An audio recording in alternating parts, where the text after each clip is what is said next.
Tonight on CBC Vancouver News. A BC jury finds a man guilty of first-degree murder in the killing of a 13-year-old girl in Burnaby more than 6 years ago. Plus, we're still working to identify a motive. We're asking anyone who may know Mr. Chen to contact us. Police identify a father killed alongside his teenage son in Richmond and are looking for a suspect. Also, it's customer service, not customer servant, so there is a line that can't be crossed. A BC business is taking a firmer line against abusive customers as we dive into the holidays. This is CBC Vancouver News.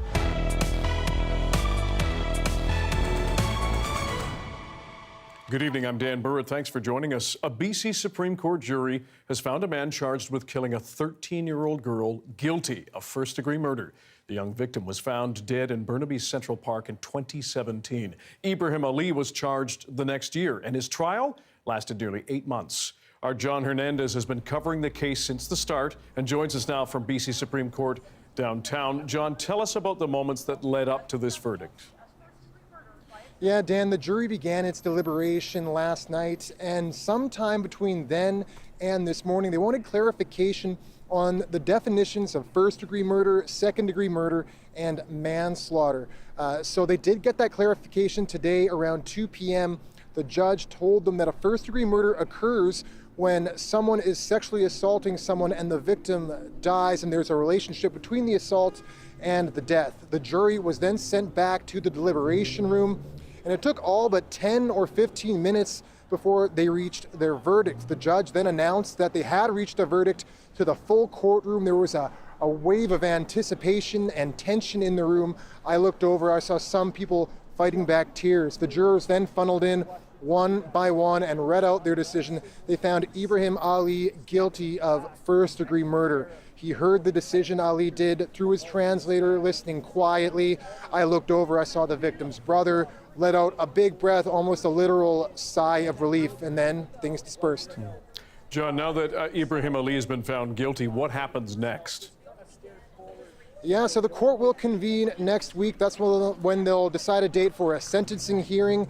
First-degree murder is one of the most egregious charges in Canada's criminal code. It comes with a life sentence with no chance of parole for 25 years. Now, I did speak with the victim's family. They did not want to speak publicly today. However, they are open to speaking publicly in the days ahead here. Dan.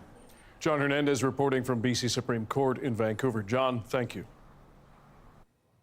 Homicide investigators say they now have a suspect in connection with last week's killing of a 13-year-old boy and his father at their home in Richmond. Investigators have identified one of the victims, but as Renee Filipponi reports, they're still trying to find a motive.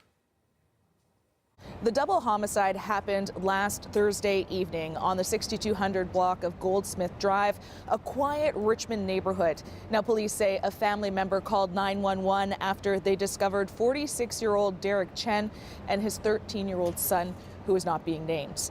Investigators believe it was targeted, that someone went into that home with the intent to harm, but they can't say why or who is behind it. The Integrated Homicide Investigation Team released a grainy image of a suspect who is seen leaving the home at 8:40 p.m. on November 30th. They're wearing a dark coat, white hat, and a full face mask with light blue jeans. Police are urging anyone who is in the area between 8:30 and 9:30 p.m. that day to contact them, especially if they were in nearby London Field Park, which is where the suspect was headed after leaving the scene. Police are saying nothing about motive at this point. At this point, we're still early in our investigation. We're still working to identify a motive. We're asking anyone who may know Mr. Chen to contact us, if they can provide us any insight on who would want to do this to a 46-year-old man and a 13-year-old boy. If you know either of them and know someone or some reason that they might be hurt, please contact us. We do want to speak to you immediately. Police are also asking anyone who may have dash cam footage or CCTV from the area to contact them. CBC reporters who visited the scene earlier this week say they spoke to neighbors who say they often saw the father playing with the 13-year-old and his siblings in the yard. But those neighbors were too afraid to speak publicly while there are so many unknowns in this case. Renee Filipponi, CBC News, Vancouver. The rising price of some groceries appears to be leveling out, but people will still see their pocketbooks challenged next year. Yasmin Gandam explains what will cost you a lot more and what you'll save on. Everywhere you look at the grocery store, the price is up. Sometimes by a little, often by a lot. And that's just what a new report finds. The Canada Food Price Report says you may see high prices buying bread, meat, and produce, but some savings on items like fresh fruit and a bottle of milk. The question remains, what continues to cause the price to jump? But the main drivers are really two. There is the cost of production. So we're talking about labor, we're talking about basic ingredients, talking about things like, packaging. I think the other category is the macroeconomic and sort of the bigger picture, whether they be, the war in Ukraine or the Middle East, in terms of looking at, what it's done to oil prices or what it's done to wheat prices or fertilizers. So those are kind of temporary big impacts we'll see. And of course, climate. Climate change is no longer is it happening? It's definitely happening. BC's food prices increased by just under 6% between September of 2022 and 2023. But there is some room for optimism. The rate of food inflation is expected to slow down. From 10% 2 years ago, last year almost 6%. This year the prediction is 2.5% to 4.5%. So it's not back to zero or even back to the regular inflation rate, but it's at least coming down. For now, people across the province are doing what they can to maximize their food dollar, but those options are no longer available to everyone. One of the groups that is being more disadvantaged are people who don't have apps or smartphones and are used to coupons. But there still are coupons, and you still can find some, but it's just much harder now. The report finds the typical family of four will spend an average $700 more. The high costs have people turning to temporary solutions like cutting back or switching to budget stores just to make ends meet. Yasmin Gandam, CBC News, Vancouver. International students in Canada are dealing with a new reality now. As of next year, they will need to be able to have access to twice as much money if they want to study in this country. Lindsay Duncombe now on what went into that decision and why some say it's long overdue. These students came from India to Vancouver to study finance. Perhaps their toughest lesson, making ends meet. You have to do everything on your own. You have to study, you have to pay the fees, you have to pay the bills. And as inflation is going, it's kind of hard. For many, expectations don't match reality. So the federal government is changing the rules. For the last 2 decades, international students had to prove they had 10 grand in the bank to get a study permit. Starting next year, that number will double to $20,635. I think, while it reduces a significant number of international students that we're probably going to see come to Canada, I think, this is a good step towards transparency. There are more than 800,000 international students in Canada, a number that's increased dramatically over the last decade as cash-strapped universities seek lucrative foreign tuition. But governments say some recruiters from private colleges are lying about the education students are getting and the real costs of living here. The federal minister of immigration is now threatening to reduce student visas if provinces don't crack down on shady operators. In provinces, the diploma equivalent of puppy mills that are just churning out diplomas, and this is not a legitimate student experience. There is fraud and abuse, and it needs to end. BC's post-secondary education minister is promising changes. They're misrepresenting their product, and we need to address that. One way a student can help make ends meet is to get a job. Officially, the number of hours an international student can work is limited to 20 a week. The federal government says it's reviewing that. Lindsay Duncombe, CBC News, Vancouver. We have an update for you on a story from Thursday night. Full-time residents of a North Vancouver marina will be allowed to stay, despite an eviction notice sent earlier this week. Nikkei Development had sent an email on Tuesday telling people they would have to leave Mosquito Creek Marina within 6 months due to poor dock conditions. But during a virtual meeting last night, the company said the eviction only applies to part-time residents and recreational boaters, meaning those who call the marina home year-round are allowed to stay. The holidays can be a time of happiness and kindness, as well as stress and chaos. Some local businesses say they've seen a spike in abuse from customers at this time. So as our Michelle Gomez explains, one business owner is taking a firmer line. Some Vancouver businesses are taking a stand against abusive customers. They say aggressive behavior is more common during the busy holiday season.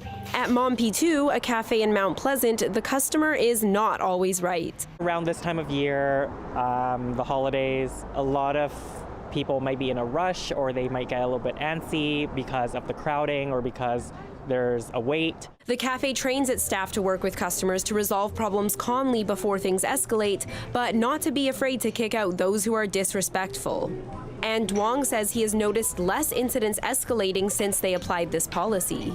Our method of teaching is that, like I said to you, it's customer service, not customer servant, so there is a line that can't be crossed. WorkSafe BC data shows violent acts in the retail sector have steadily increased over the past decade. A group of BC retailers recently formed the Save Our Streets Coalition. It's calling on the government to address what it calls a crisis in retail settings. Member John Clarides owns Marquee Wine Cellar on Davie Street. He says his fellow business owners have noticed an increase in problematic behavior. We have people coming into a variety of retail stores, not only stealing, but abusing staff. Everybody has a right to come to work, do their job, get paid, and go home safe and sound.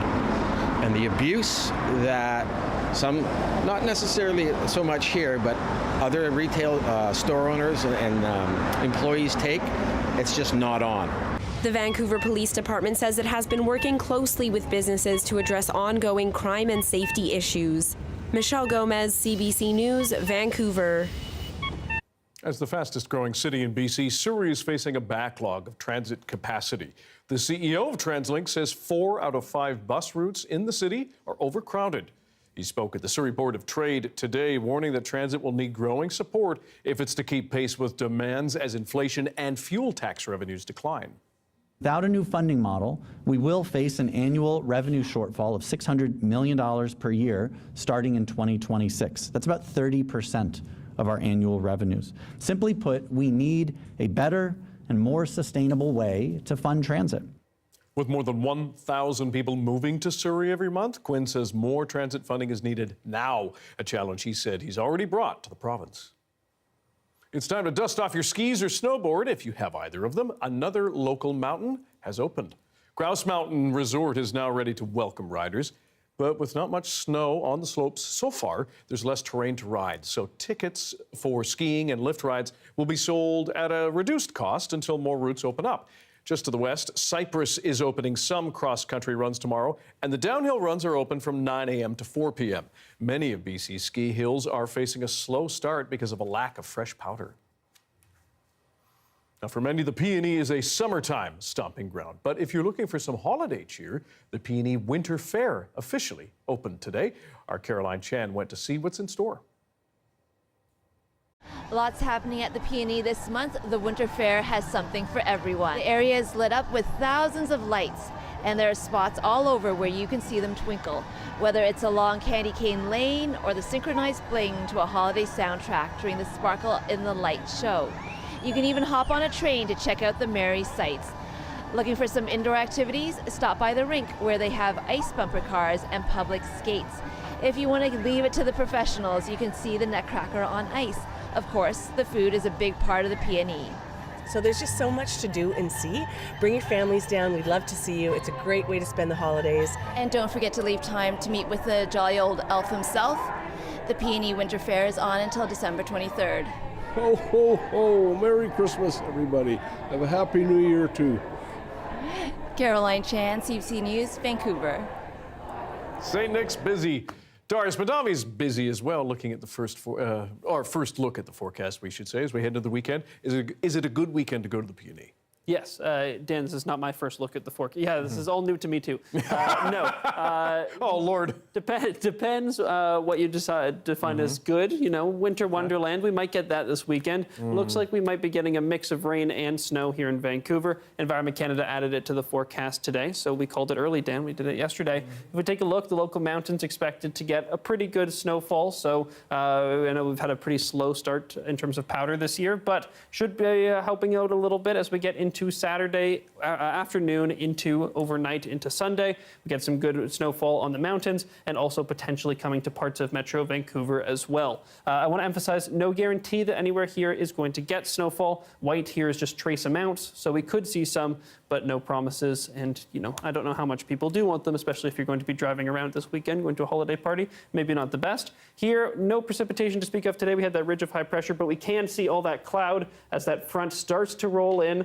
No precipitation being seen yet, but it will hit the island pretty soon, probably overnight tonight, early tomorrow morning. If we zoom out, we can see our atmospheric moisture again coming in, the atmospheric river hitting here, but plenty of precipitation actually peeling off and coming up into the province. So we're not going to be escaping it just because it looks like most of the moisture is down here. And so that's what we're expecting. Here we go, cloudy skies tonight, and then the rain starts mid-morning tomorrow. Okay, something to watch out for. Darius, thanks very much. Thanks, Dan. The Fencing World Cup is taking place in Vancouver this week. Fencers from more than 40 countries are here competing at the Vancouver Convention Centre until Sunday. But it's a sport that sometimes is hard to figure out. We sent Ali Patarge down to the Dynamo Fencing Club in North Vancouver to get a glimpse of how the athletes are gearing up, and she gave it a try. Fencing. It's an age-old combat sport with roots dating back to as early as ancient Egypt. It had its origins from duels of death, but it started evolving into a sport in Europe around the 14th century, when you can imagine swordsmen dueling in frilled shirts and stockings who may or may not have nicely coiffed beards. But today they wear these sleek, padded white uniforms complete with a wire mesh face mask and a safer weapon, bendy swords with a flattened tip.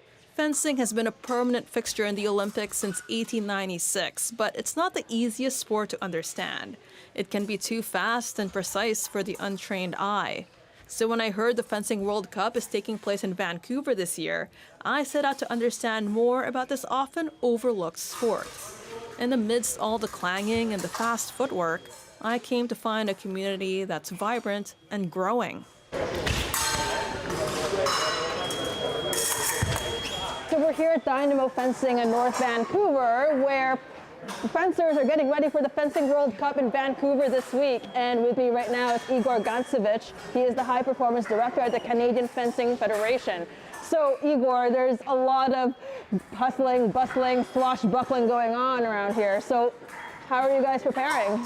It's overwhelming, I'll be honest. Like right beside me right now, we got like the world champion team here in the house, and we have some of the best fencers. We have literally the best fencers in the world here for the next 5 days in Vancouver. And you yourself, Igor, you have a really interesting story. So you live and breathe fencing, and you make it your life's mission to get as many kids into the sport as much as possible. So what is it about fencing that makes it your life's calling?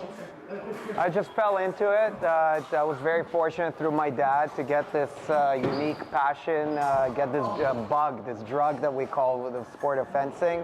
But that you cannot repeat that feeling when you're in battle in anything else that you do. And we say fencing is a sport of life. It's like physical chess, but you don't have too much time to make decisions. Just like in many aspects of life, you have to often make very quick decisions that hopefully are right. And in fencing, it's that like adrenaline rush of this sport that we cannot get away from. Yeah, and now you're a full-time coach. What is it like trying to get as many people interested in the sport as possible? I mean, first of all, it's a unique sport. When I just started, people were going, what's fencing, what's fencing? And now with the sport continuing to grow, we have a very prominent location in North Van on a very busy intersection. So a lot of people now know, like when we go, oh, you're at that place in North Van. We're just about to open our third facility in the heart of Gastown, be part of that revitalization of Gastown. And we just want to popularize fencing because, you know, I'm a huge Canucks fan, I'm a huge hockey fan, but I still don't understand why more kids play hockey than fencing. It's just we have just as much equipment. The equipment is cheaper though, and we don't have that much violence, and it's a bit different. Yeah, and the thing is that fencing though, as in out of all the Olympic sports, it's one of the hardest sports to discern. It's so fast. So for someone who doesn't know the first thing about fencing, can you explain how it works? Well, it's a lot harder than it looks. I don't want to compare anything with other Olympic sports. All Olympic sports are extremely difficult. Fencing is one of the founding sports of the modern Olympics. The first ever modern Olympics were in 1896 in Athens, Greece, founded by a former fencer. And ever since, fencing is one of only 4 sports that's been at every single Olympic Games. We have 3 different disciplines. The discipline that the World Cup here is at is the épée. Épée is a striking weapon. In order to gain a point, you have to compress the button all the way in by 750 grams of pressure for the light to go on. You can see behind us all the reels. And when someone gets hit, okay, the light would trigger, okay, when we're on. And with épée, the entire body is a valid hit. So from head to toe. If you get slashed in the épée, the light will not go on. The slashing weapon is called the saber. It's where you see people moving super fast. They're always screaming, okay, because it's a judged sport. And but with the épée, you see, you make the hit, the light goes on, you get a point. Okay, well, as you can see, I'm all suited up, as if I am an actual professional, but I am not. I am very athletically challenged. We'll make you professional within 10 minutes. Okay, well, I am going to learn some fencing today. Awesome. Are you ready to be a champion? Yes. Okay, well, you're going to be better than me in 2 minutes. Well, okay. I doubt that. And as I quickly learned, yes, the fun part could be all about the poking and the thrusting and the slashing, but fencing is equally about form. Now, this is called the en garde position. So yes. Anytime when you want to, like you see all these Olympic world champions behind you, this is the same position that everyone's in. Extend your arm. Here's the movement. Here. Okay, en garde. En garde. Here, watch this. Here, my foot. There. Okay, like a yoga lunge. Okay, en garde. Yoga lunge with a sword. See, way better than yoga. Fencers require grace, agility, precision, all the while having to think fast. As Igor described it, like physical chess. Okay, now, you know, fencers were known to have fast reflexes and reaction. Okay, so we're gonna put you to the test. Okay, let's do it. I didn't get to poke other fencers, but Igor did let me poke some gloves against a wall. No pressure, you got the European individual champion right behind you taking a lesson. Oh, God. Okay? Well. So I'm gonna let go of this glove and you have to catch it and hit. Okay, ready, set, uh-oh. Okay, where's the glove? It's on the ground. Ready, set, good job. Woohoo! Okay, all natural at this. Yep. Okay, you're all set. So tomorrow you'll be competing first thing in the morning. Yep, I must be swift as a course in the river. We're all ready. Okay, so the last thing we do after we fence, sword up, okay, and sword down. Okay, that's called a salute. We pay respects to each other after the match, and then we also shake hands. We shake with our non-sword hand. Good job. Thank you, and good job. Welcome to the fencing world. Ali Patargay fencing and reporting for us. Tickets for the Fencing World Cup are still for sale, and they won't set you back much. $10 gets you in for the weekend, and a family pass is $20. A BC group says childhood hunger is getting worse. They've had to start a wait list because of growing demand. We're going to speak with their director after this.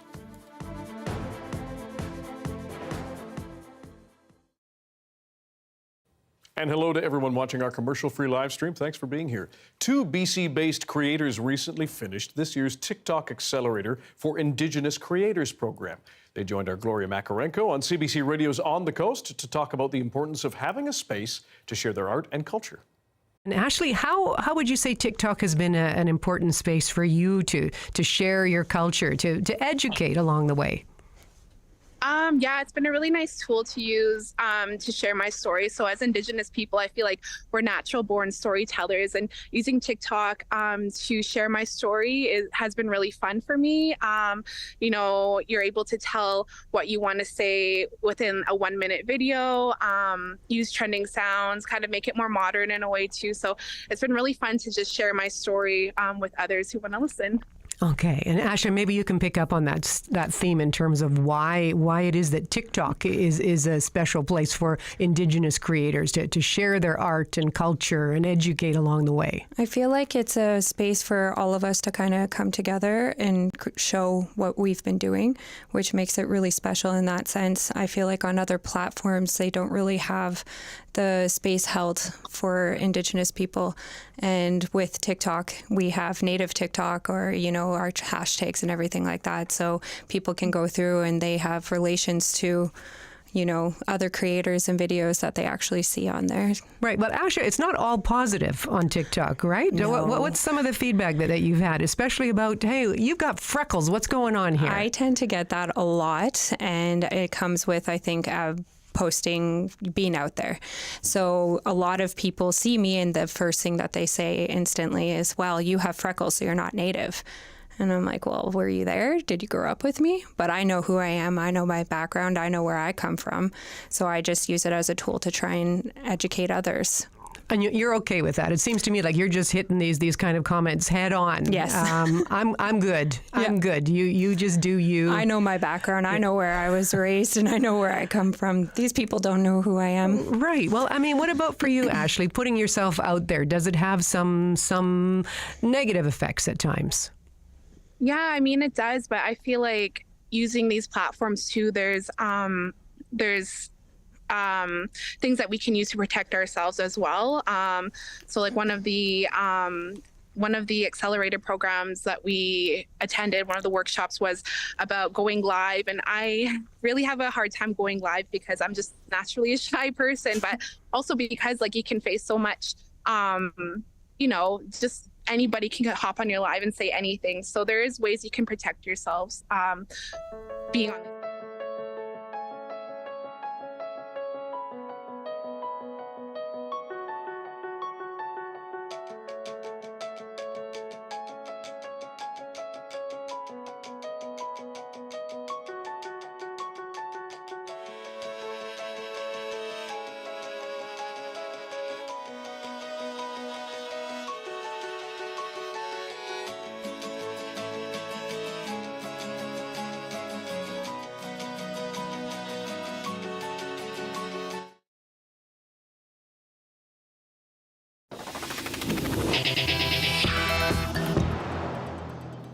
Food insecurity and the high cost of groceries are affecting many people in BC. But a local group says childhood hunger is getting especially worse. Backpack Buddies is a program that provides food to kids on the weekends across the province. For the first time, they've had to start a wait list because of growing demand. For more on this, we're now joined by Backpack Buddies Executive Director Emily Ann King. Emily, thanks for being here. Why has there been a spike in need this fall and winter? You know, I think that since COVID, honestly, we've really seen sort of this compounding effect of so many factors that are hitting families. And, you know, most recently, the challenges of inflation. And it is really disproportionately affecting families and children. And we're seeing more demand than ever before for our program. And, you know, it's really alarming. Are you able to tell us how much, like how many families do you serve and how many more families have asked for help? So our current weekly numbers is 6,168 children on our program every week across the province. And our waitlist currently has 22 sites. So those sites might be just a school in one particular region, or it actually may be a community at large that's reached out that's looking for support for all of the schools within the district. And so it's a pretty vast number. And with that said, it's a little hard to quantify. But we do know from research that 1 in 5 kids in our province are living with food insecurity right now. Has the demographic of people and children you serve changed, and where is this issue most dire in our province? Yeah, we've seen sort of a new sector of people who are reaching out and asking for support. And so what I'm hearing on the other end of the phone are parents that were never concerned about putting food on the table before, 2 working incomes, but it's just the situation people are finding themselves in. It's rent, it's electricity, or it's food on the table. And what we are seeing, interestingly, is that over half of our wait list is actually on Vancouver Island. So we're seeing the need really dramatically in that particular area. Is there any particular reason why, do you think, on Vancouver Island? Outside of Metro Vancouver, the island has the highest percentage of children living below the poverty line. And I think in many of the more remote communities on the island, there's just fewer services that are available, unlike places like Metro Vancouver, where there may be, all sorts of organizations working towards supporting families in need. It's a big problem, Emily. What would help tackle childhood hunger in this province? I think it's a great question, one I ask myself all the time, and I think that there's answers at the federal level, the provincial level, and ultimately at the community level. And kids don't deserve to be hungry, and it's really a community effort at large. And at the very least, I would love to see a national school feeding program. Canada is the only G7 country that doesn't currently have one, and I think that would go a very long way and would be a great place to start. Emily Ann King, Executive Director of Backpack Buddies. We appreciate your time and your perspective. Thank you. Thank you so much. Has your YouTube page filled up with ads promoting dubious products allegedly being promoted by CBC News? We're going to speak with the CBC's Ian Hannah-Mansing on what it's like to be deep-faked, who might be behind it, and how you can stop it. That's next.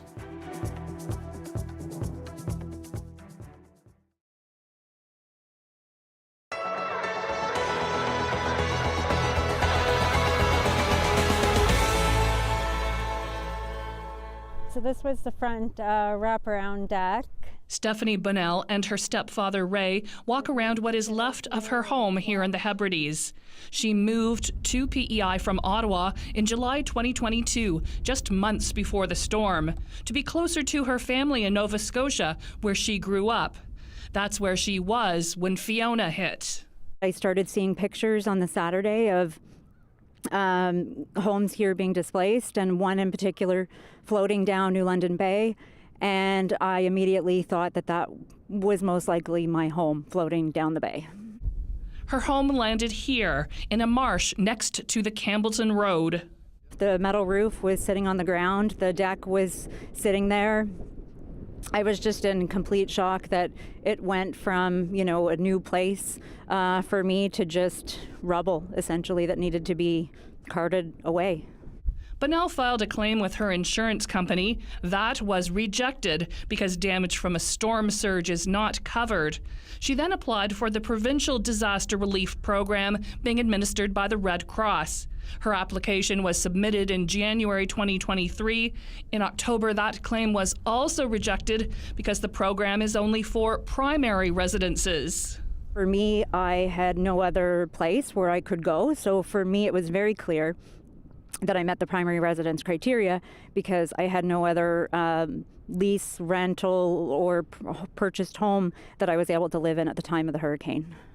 The rejection letter also said that Bunnell's home was on a floodplain, as designated by a coastal hazard map posted by the PEI government in December 2021. Bunnell says she was able to get insurance and a mortgage and was never told of any flood risk.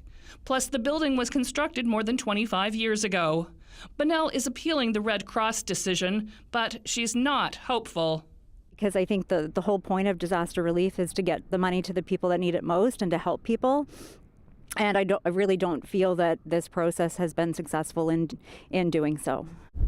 Bunnell would like the government to do more to protect people whose homes are now threatened by coastal flooding.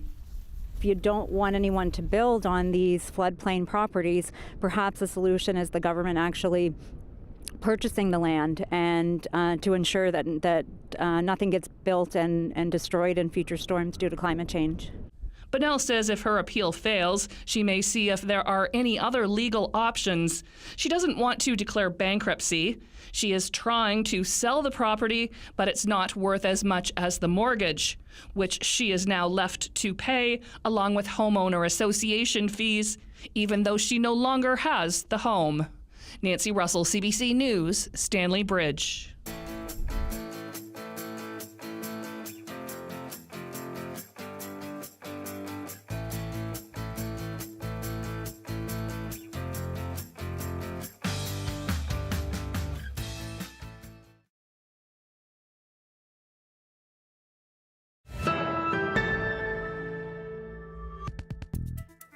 There is growing concern around the salmonella outbreak linked to cantaloupe in this country. Officials say the outbreak has killed 5 people so far and sickened dozens more. Many patients are children in daycare or seniors in long-term care. As Ellen Morrow explains, cases are rising steadily and 2 brands of cantaloupes have been identified as the culprits.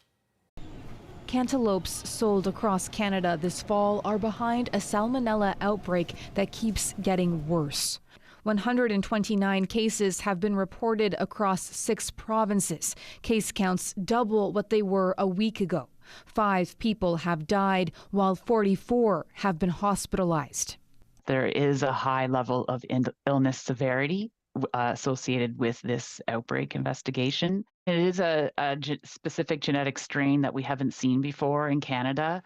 Hundreds of cases have also been reported across the U.S. The outbreak has been linked to Malachita and Rudy brand cantaloupes sold in October and November.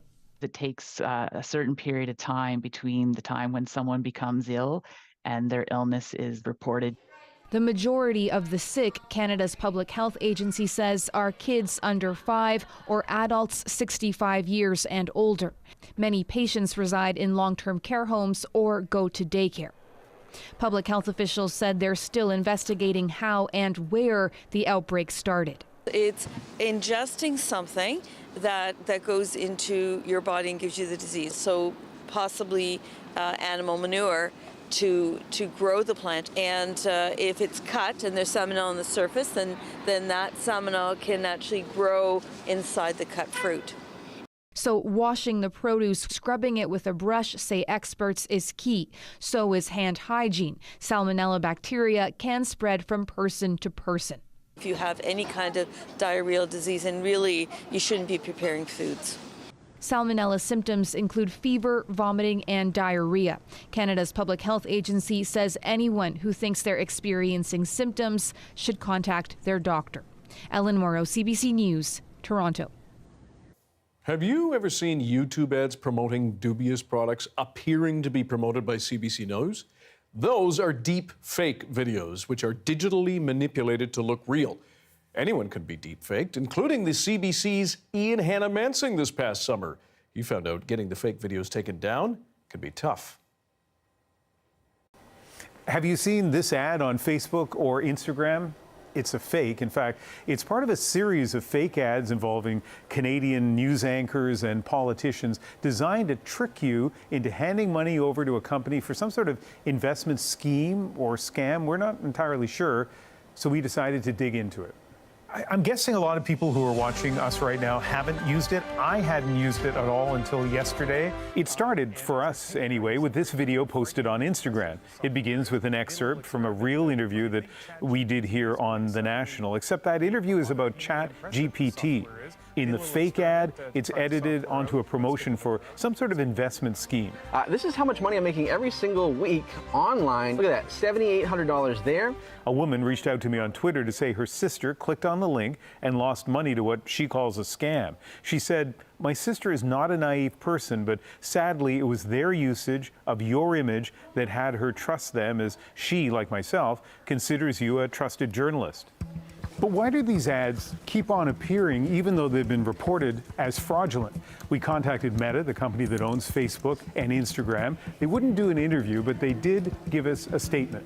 Here's an excerpt. It's against our policies to run ads that use public figures in a deceptive nature in order to try to scam people out of money. We have put substantial resources towards tackling these kinds of ads. But the ads still keep popping up despite people reporting it. And it gets worse. We know that users of the platform manage more than $765 million. Last month, a colleague found this on his Facebook feed. That's not my voice, and it appears my mouth was altered to make it look like I'm saying it. On CBC. Can have a passive income of $10,000 per week. And it's not just me. The same thing happened to opposition leader Pierre Poilievre on what's made to look like a CTV newscast. After we contacted Poilievre's office, they said they were trying to get it removed. But there's no guarantee that will happen quickly or at all. Well, let's bring in someone who watches ads online with a critical eye. Claire Atkin is with Check My Ads. Thanks for joining us. Hi, thanks for having me. When you saw this ad, what did you think? I thought it was very violating to see a person in their image who has not said those words, but who is saying those words on camera. They are using this to make money, and they are using your image because of your credibility to make money. And that's a very violating thing to do. So as you analyze this, what were you able to figure out? What this is it's predicting how much of the content of what you say and what your image is artificial intelligence versus real footage. It looks like they've clipped different things together to make it look like it's part of a larger narrative. Mm-hmm. It is, of course, not a part of a larger narrative. This is part of a scam that they are running. So these ads have appeared on Instagram and they have appeared on Facebook, so Meta properties. Can't they stop this? Can't they figure this out before they post them? Yes, they can. They absolutely can. And the fact that they're not is an indictment to their ability to manage their own platforms. We have seen over and over again that they have disallowed climate change related ads, things that are about very real issues, where they have let on ads that are to do with scams or to do with disinformation. Meta says it eventually removed that first ad, and after we contacted them a couple of times, the second one disappeared on one account, but moments later we found it on another. Pablo Singh, a lawyer with an expertise on deep fakes, says if Meta can't eliminate it, there's no quick, easy legal recourse. If somebody out there saw a deep fake of themselves and wanted to get it off of a media platform, what would you as a lawyer say to them? I would say contact the social media platform, understand that they have an internal mechanism to remove such videos, and try to go through that way of removing the video. And if that doesn't work? If that doesn't work, speak with a lawyer. But that process with a lawyer is not going to be inexpensive or short. That's right. It's not an easy fix. That sometimes is the gap that the victim of a deepfake will experience. There's something floating around over a long period of time, and it takes a very long time before a remedy is actually given. And the real Ian Hannamansing joins us now. What went through your mind when you were first deep-faked, when you saw it? I mean, I thought it was funny. I maybe even a little bit flattered that they bothered to do it with me. And then all of a sudden, people are, like at one point I'm outside my house and two neighbors who I actually never met before, like they live a couple of blocks away, came by and said, "Are you really doing an ad for a financial services company?" Somebody else emailed and said their sister had gotten duped by it. So when I realized that some people were taking it as real, then it really bothered me. What about the fact that, and we saw in your report, that we're reporting these things to authorities, and yet these things are still popping up? Yeah, well, so when we talked to the social media platforms, they did nothing or said they could do nothing. And then guess what? We ran the piece, and all of a sudden they went away. So I have not seen a single one with me since then. Unfortunately, even on the CBC British Columbia newscast online, it's popping up again with other names, other faces. It's like whack-a-mole, right? Yeah. You knock one down, another one appears. Ian Hannamansing, thanks very much. You're welcome. Nature at its most raw here on the West Coast. A bear eating a whale. Plus, Darius is back with Fun Fact Friday, a special Christmas edition. Stick around.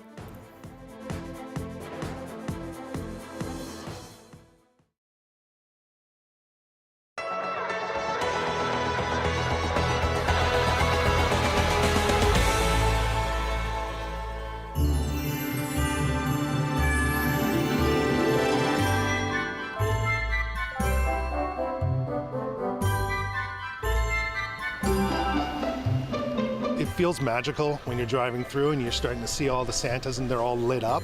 It brings that kid feeling back. When you saw all the Santas, did you get a smile on your face?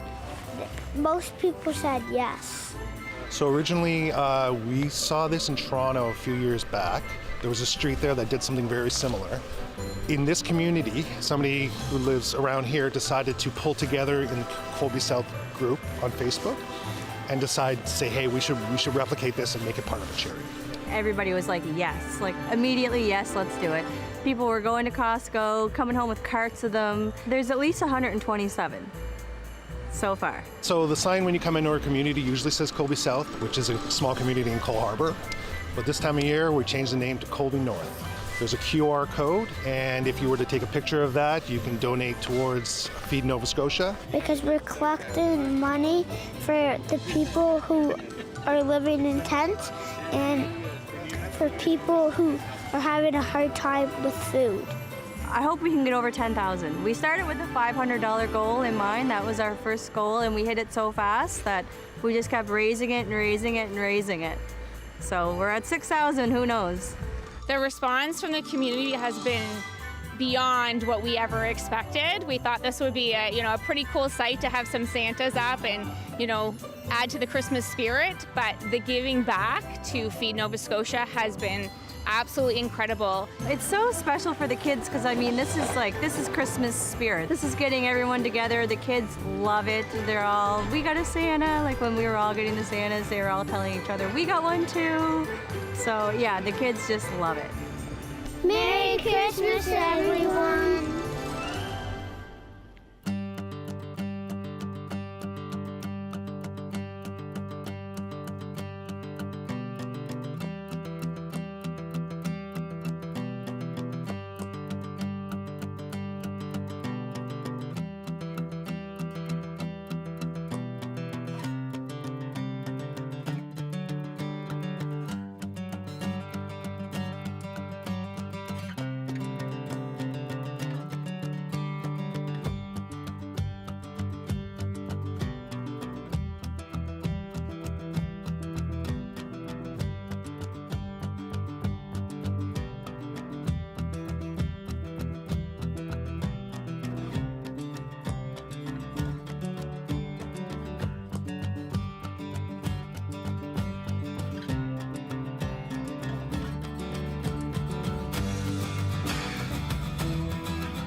Thank you. Thank you.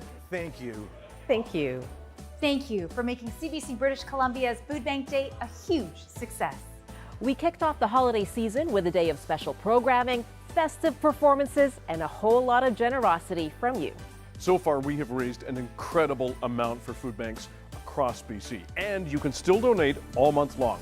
Let's make the season kind for people in need. Head to cbc.ca/foodbankday.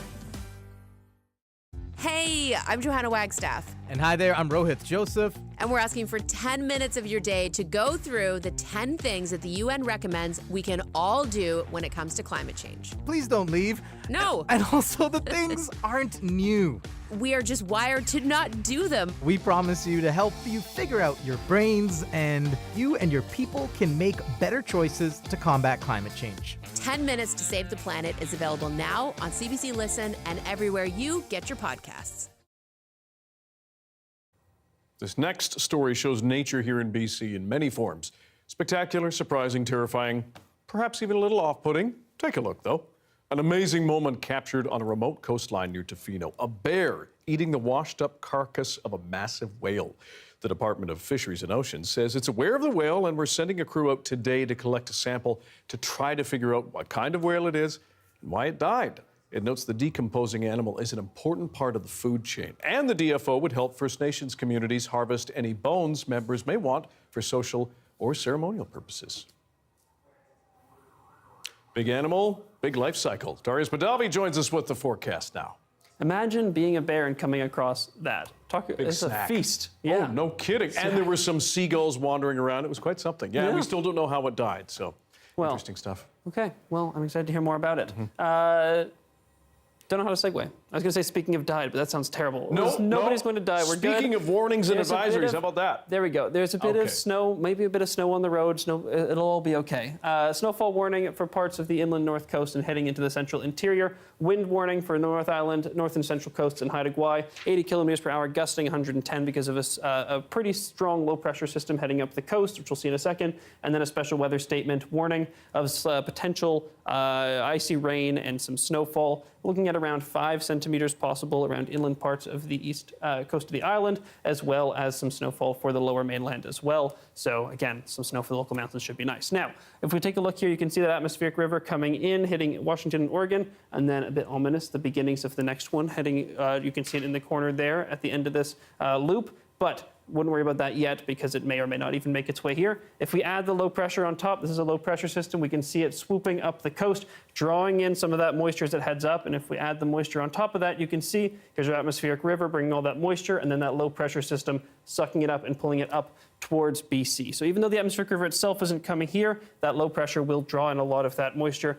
and bring it up to the province. So expect lots of rain and snow once again, especially snow for the interior and even potentially, again, for Metro Vancouver. I know I've said it a lot, but it is surprising. So now you can see all that snow accumulation across parts of the province. Again, these amounts are precipitation overall, so both rain and snow, which is why it might look a little bit funny. It's the rain equivalent of what the snow is falling, the water equivalent. So not centimeters, like the warnings you might see on Environment Canada are, so just in case if you're wondering what the discrepancy is. Again, not as much moisture as we're seeing on Monday, but plenty of snow coming tomorrow, and then we start to ease off on Sunday. Still likely to see some showers and snowfalls across parts of BC, especially in the south coast and parts of the central and north coasts, but nothing like what we saw earlier on Monday. And again, Saturday is the worst of it. And if we zoom into here in Vancouver, you can see plenty of rain and snow possible on Saturday. And then we get some snow on Sunday, bit of a break on Monday.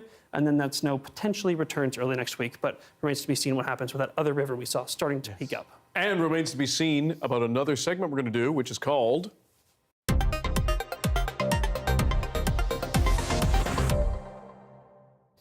Yes, Fun Fact Friday. So, you know Dasher and Dancer and Prancer and Vixen and Comet and Cupid and Donner, Blitzen. But you're Darius, not here to talk about them, are you? No. I think it's time we talk about Rudolph, because I think some people might know something pretty famous about Rudolph, like this. Mama, he's got a shiny nose. Shiny? I'd even say it glows. It glows. We saw it there. The classic red nose glowing. But in real life, would a reindeer's nose glow like that? Well, maybe or maybe not. But you wouldn't be able to see that shine regardless, because reindeer, or as we call them here in Canada, caribou, as I learned recently, those are the same animal, which I did not realize, even though we did a piece on caribou earlier this week. They're called reindeer in Europe and caribou here in Canada. But we do have several types, or the reindeer themselves have several adaptations to survive the cold weather. And if we take a look at their noses themselves, they are actually covered in fur. They're the only deer species that have fur-covered noses to help protect their noses. So unless Rudolph waxes or shaves, probably not going to see that kind of shine. A personal question, Darius. A little bit. They have several other adaptations as well. They have their hooves, which are very wide to help them walk across the snow. They have special circulatory systems in their nose that absorb that heat so that it doesn't leave their bodies. And they have eyes that change color based on the season. So they have golden eyes in the summer and blue eyes in the winter. That lets them see UV light and helps them adapt to the low light conditions in the Arctic. Wow. So quite magical animals. So not surprised Santa chose them to pull a sleigh. No glowing nose, but a superpower nonetheless. I like it. Thanks, Darius. Thanks, Dan. He delighted people in Victoria with his humor and mysterious tricks, and was known as the ambassador of magic. We're going to speak with his daughter, who also got in on the act, and take a look at the exhibit that remembers Tony Eng. Stick around.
Run is under review. Ah, on va se faire plaisir. Applaudissements pour Yuri Duplessis. On va applaudir.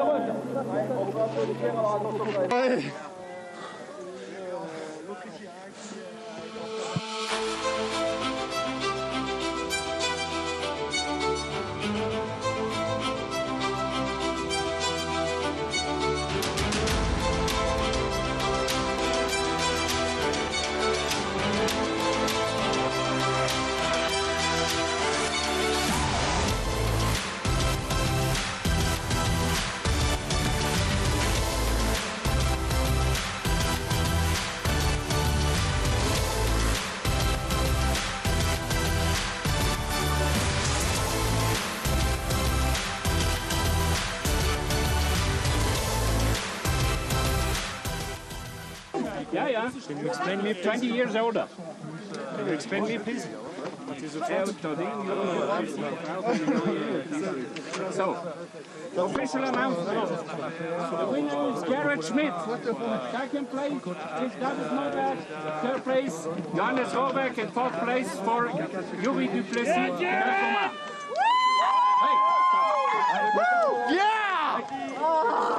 Sorry, dude.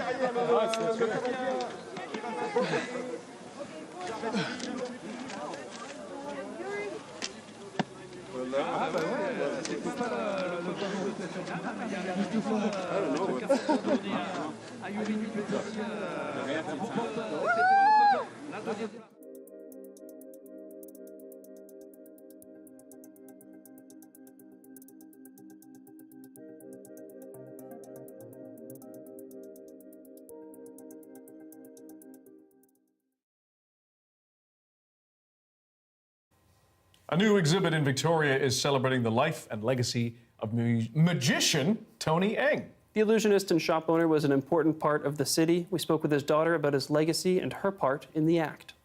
We're at the Fan Tan Museum, Chinatown Museum, and we're at the opening of the Magic of Tony Eng exhibition. It's featuring my dad. He was a Victoria magician, but he obviously was a little bit more than that. He's a lifelong member of the Victoria community, and he also had a magic shop called Tony's Trick and Joke Shop. He was also a bar magician here in the city, and we're celebrating today the opening of an exhibition featuring the magic of my dad and his lifelong career here in Victoria. This exhibit is fantastic. It's a peek at a man's career. So it starts off where you see him in his early days with the wide chung costuming. It's almost got like a Fu Manchu look with the accentuated costuming. But then you see how it softens and it morphs and becomes my dad. And it's the magic of Tony Eng presenting mysteries of the Orient. And you see all kinds of old iconic pieces that he used to perform with, like the checker cabinet, or fun ones like the die box or the linking rings, one of my favorite effects. So these are just a quick peek at some of the magic he would perform, some of the legacy that he left behind as a performer, and of course you're going to see a little bit of the shop viewed in there as well. His legacy is that, he was this a shop owner, but really he was much more than that. He was a person of community and of service. He belonged to many different parts of the community as an athlete, as an outdoorsman, and as a long-time member of the Chinatown Lions community. So to have that kind of service recognized now in celebrating his career as a magician. It's pretty special. I don't want him to make him sound too serious. He was a lot of fun, you know. You'll see in some of the video clip there's a foreshortened Tony performing because those are his arms and my hands behind him. So I'm performing his magic blind because I'm behind him. So, you know, that's the kind of fun he wanted to have. He wanted to give people always a laugh and a smile. And my father had an infectious smile, so I hope that you enjoy the exhibition. Cool. A tradition known as the Festival of Light is underway in Lyon, France. The spectacular display merges art, technology, and history. Organizers expect more than 2 million visitors before the 4-day event ends on Sunday.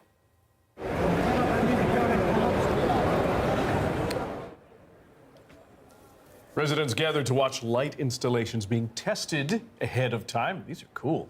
The festival has its roots in the history of Lyon. It started in the 19th century as a simple display of candles on windowsills.